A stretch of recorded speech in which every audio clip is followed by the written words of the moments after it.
사도행전 13장 43절에서 52절입니다. 사도행전 13장 43절에서 52절입니다.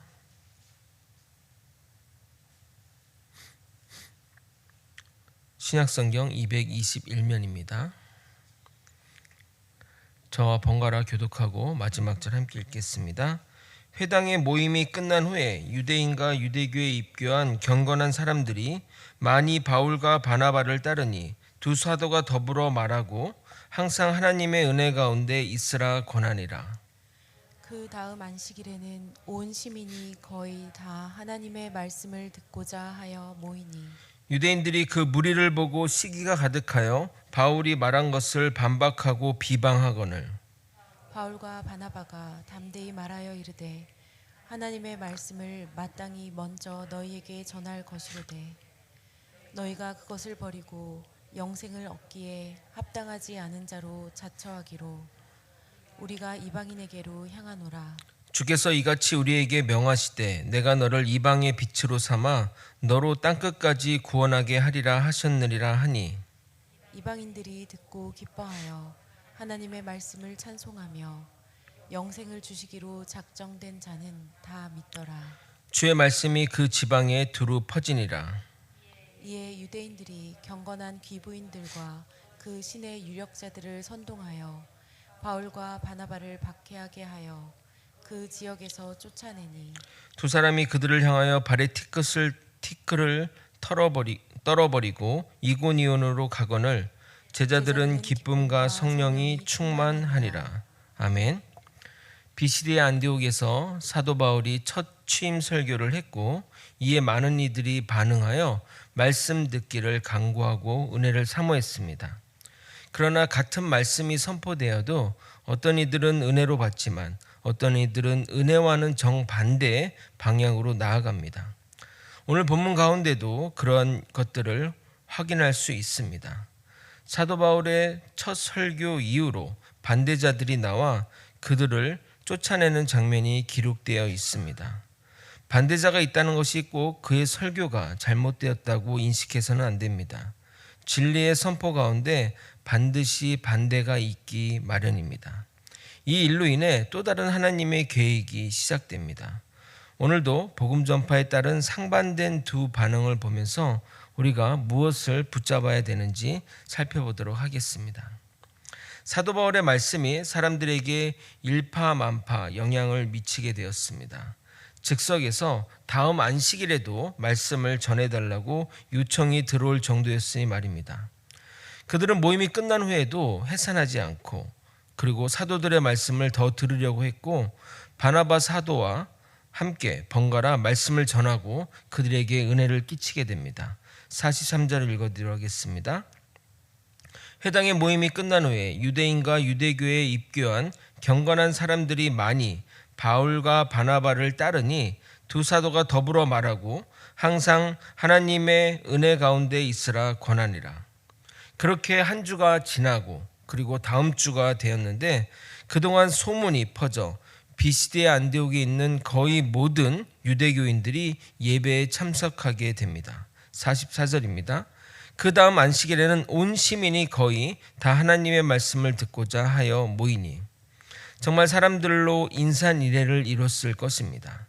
이것을 지켜본 유대인, 아마도 이들은 은혜 받은 유대인이 아니라 사도 바울의 말씀을 선포하고 사람들이 그를 따른다는 그 소식을 듣고 자신의 영향력이 줄어들까 걱정하는 회당 관계자들 및 회당 관계자나 유대교 종교 지도자들일 것입니다. 사람들이 그들의 말에 반응하고 그들 주변으로 몰려가자 시기심이 끌어올랐고 그들의 선포하는 내용을 듣지도 않고 보지도 않고 그들의 말을 반박하고 비방하게 됩니다. 그러므로 그들은 복음의 말씀에 반박하는 것입니다. 자신이 무엇을 하는지도 모른 채 말입니다. 45절입니다. 유대인들이 그 무리를 보고 시기가 가득하여 바울이 말한 것을 반박하고 비방하거늘 이에 바나바와 바울은 그것에 위축되거나 말하기를 그치지 않고 더욱 담대하게 말씀을 선포합니다. 당연히 복음의 선포는 유대인들에게 먼저 해야겠지만 너희가 거부하여 영생받기를 합당하지 않는 자가 되기를 원한다면 결국 복음은 이방으로 넘어갈 수 없음을 이야기하게 됩니다. 46절입니다. 바울과 바나바가 담대히 말하 이르되 하나님의 말씀을 마땅히 먼저 너희에게 전할 것이로되 너희가 그것을 버리고 영생을 얻기에 합당하지 않은 자로 자처하기로 우리가 이방인에게로 향하노라. 유대인의 완악함과 또 시기심으로 인해 복음이 유대인을 넘어 이방인에게 넘어가는 장면을 볼 수 있습니다. 그러나 이러한 모든 것들이 하나님의 계획 안에 있었던 것입니다. 로마서 1장 16절입니다. 내가 복음을 부끄러워하지 아니하노니 이 복음은 모든 믿는 자에게 구원을 주시는 하나님의 능력이 됨이라. 먼저는 유대인에게요 그리고 헬라인에게로다. 유대인에게 먼저 기회가 주어졌으나 그 기회는 영원한 기회가 아닙니다. 그들이 받아들이지 않으면 유대인을 넘어 이방으로 넘어가게 됩니다. 이것도 우리에게 동일합니다. 우리에게 기회가 왔을 때 잡아야 하는 것입니다. 그렇지 않으면 다른 이에게 그 기회가 넘어가게 되는 겁니다. 이 일로 인해 구체적으로 사도 바울과 바나바는 이방인의 사도로 부름받았음을 자각하게 됩니다. 그 전까지는 약간은 중간자적인 입장에서 사역했다면 이 사건을 계기로 본격적인 이방인 사도의 길을 걷게 됩니다. 그래서 사도 바울과 바나바는 이사야서 49장 6절을 인용하며 자신들을 하나님이 이방의 빛으로 불렀다고 선언하게 됩니다. 47절을 읽어드리도록 하겠습니다. 주께서 이같이 우리에게 명하시되 내가 너를 이방의 빛으로 삼아 너로 땅끝까지 구원하게 하리라 하셨느니라 하니, 이렇게 선포를 하자 이 이야기를 들은 이방 유대인들이 반응하여 복음을 받아들이고 구원에 이르게 됩니다. 48절을 여러분이 한번 읽어보도록 하겠습니다. 함께 읽겠습니다. 시작. 이방인들이 듣고 기뻐하여 하나님의 말씀을 찬송하며 영생을 주시기로 작정된 자는 다 믿더라. 결국 유대인들은 구원에서 배제되고 곁에 있던 이방인들은 복음을 받아들여 구원에 이르게 된 것입니다. 가끔 이런 유대인들을 보게 되면 모태신앙인 같다는 생각이 듭니다. 모태신앙인들은 태어나면서 하나님을 알고 또 하나님을 받아들이는데 전혀 거부감이 없는 환경에서 자란 것은 축복이지만 복음에 전혀 반응하지 않고 오히려 성경의 지식으로 남을 판단하고 정죄하며 다 아는 양 행동하는 모습이 안타까울 때가 많습니다. 그래서 모태신앙인 중에 참 좋은 믿음으로 성장하는 사람도 많으나 정말 믿음에서 완전히 멀어져서 살아가는 사람들 또는 습관적인 믿음의 사람들을 볼 때마다 참 안타까울 때가 많습니다. 특별히 48절 후반부를 보면 이렇게 기록되어 있습니다. 영생을 주시기로 작정한 자는 다 믿더라.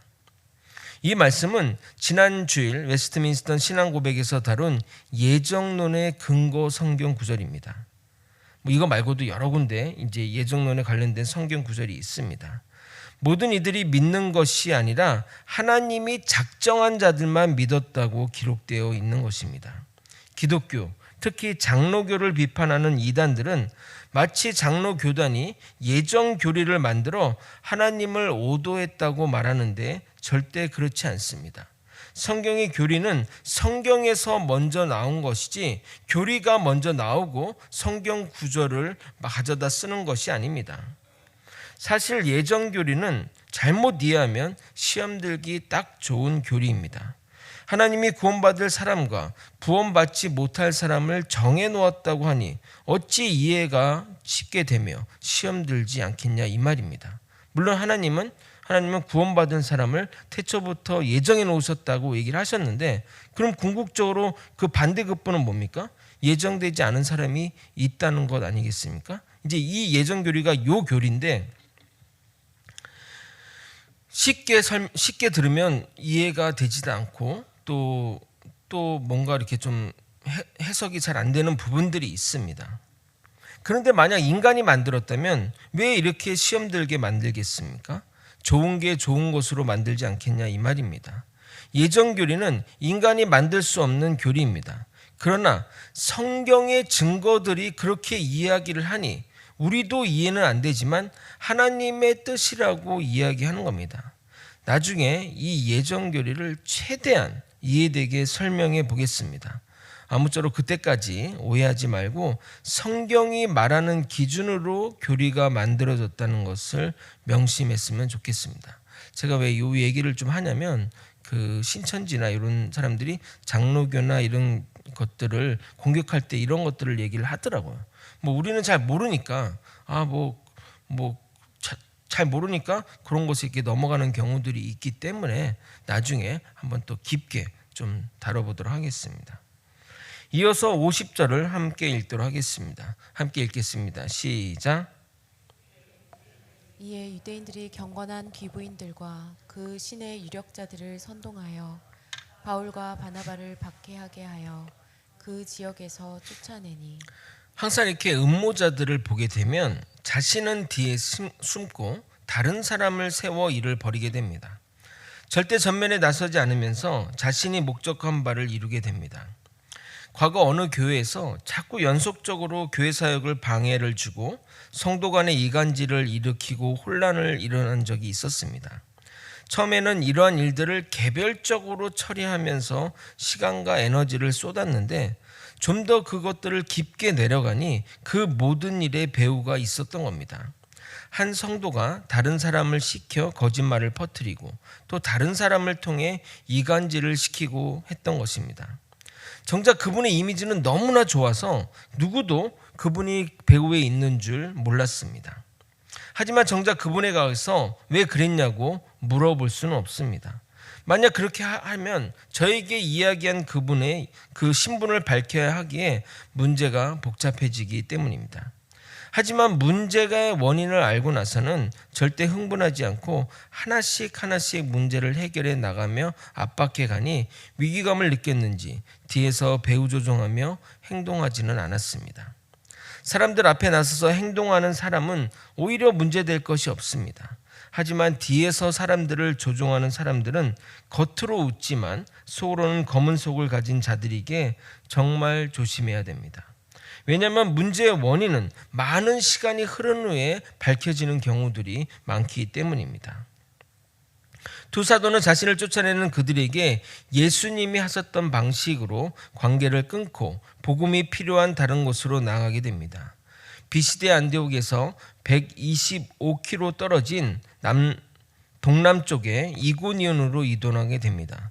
이고니온은 소아시아의 교통의 중심지이자 그래서 그 당시에는 굉장히 중요도가 높은 도시입니다. 사진을 보면 이렇게 비시대 안디옥에서 이고니온으로 가는 것을 확인할 수 있습니다. 아쉽게도 그들은 떠났지만 복음을 깨닫고 하나님을 받아들인 자들은 기쁨과 성령이 충만한 삶을 누리게 됩니다. 51절 52절을 읽어드리도록 하겠습니다. 두 사람이 그들을 향하여 발에 티끌을 떨어버리고 이고니온으로 가거늘 제자들은 기쁨과 성령이 충만하니라. 아멘. 말씀을 정리하겠습니다. 복음의 방향을 점점 틀더니 비시대 안디옥을 기점으로 유대인에게서 이방인으로 사역의 추가 넘어가게 됩니다. 유대인들은 복음의 말씀을 은혜로 받아들이지 않고 자신의 자리나 기득권을 방해하는 것으로 보았기 때문에 말씀을 전하는 사도 바울과 바나바를 탄압하고 그들을 쫓아냅니다. 반면 말씀에 은혜 받고 복음을 받아들인 자의 삶은 기쁨이 넘치고 성령 충만한 삶을 살아가게 됩니다. 방해하는 세력에도 불구하고 복음은 더 두루 퍼지며 더 많은 영혼을 구원의 자리로 나아가게 만듭니다. 그러므로 복음 전한 자는 복음의 반대 세력에 너무 신경 쓰지 말고 우리에게 맡겨진 일에 최선을 다하면 되는 겁니다. 우리는 최선을 다할 뿐입니다. 결국 이 일을 이루시는 분은 하나님이십니다. 우리를 반대한다고 하면 예수님이 하신 것처럼 발에 티끌을 떨어버리고 주님이 가라는 곳으로 나아가면 되는 겁니다. 아골골짝 빈들에도 복음 들고 가리라는 마음으로 나아가면 되는 것입니다. 주님과 함께 동행하며 주님이 맡기신 일에 최선을 다하는 저와 여러분이 되시길 예수님의 이름으로 소망합니다. 기도하시겠습니다. 하나님 아버지, 반대자의 그 대적 앞에 아버지 흔들리지 않고 주님이 나에게 맡기신 사명들, 우리에게 맡기진 사명들을 감당하며 주님의 영광을 기리며 주님에 나아가는 우리 모두가 되게 하여 주시옵소서. 우리는 최선을 할 뿐입니다. 주님이 다 이루실 줄 믿습니다. 주님 바라보며 나아가는 우리 모두가 되게 하여 주시옵소서. 사랑이 많으신 예수 그리스도 이름으로 기도드립나이다. 아멘. 주기도문을